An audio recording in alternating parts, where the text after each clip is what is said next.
আসসালামু আলাইকুম।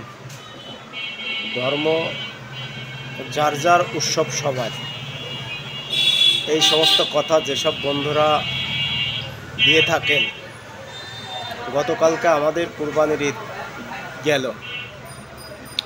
জানি না যে আমাদের সেই সব বন্ধুদের যারা হিন্দু বন্ধু বান্ধব আছেন তারা তাদের বাসায় দাওয়াত খেতে বা বেড়াইতে গেছে কিনা, কিন্তু আমি আমার নিজ থেকে বলতে পারছি যে আমার অনেক হিন্দু বন্ধু বান্ধব আছে।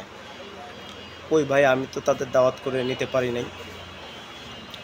তারপরও আমরা কেন মাঝে মাঝেই কিছু হলে বললে থাকি যে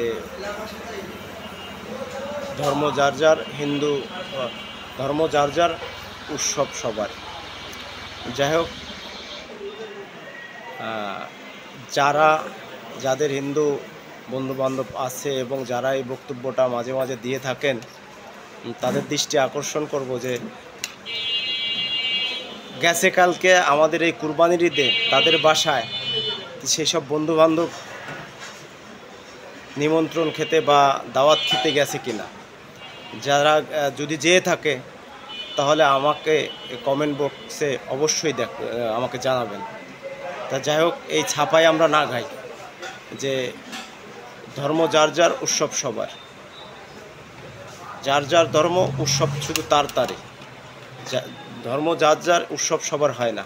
কারণ আমাদের মুসলমান, আমাদের ধর্মের সময় আমরা উৎসব করি, হিন্দু ভাইয়েরা যারা আছে তাদের ধর্মের সময় তারা উৎসব করে। আমি যে বিভিন্ন সময় হিন্দুদের অনুষ্ঠানে যেয়ে দেখেছি যে তাদের অনুষ্ঠানে ম্যাক্সিমাম আমরা মুসলমানরা যে উৎসব করি।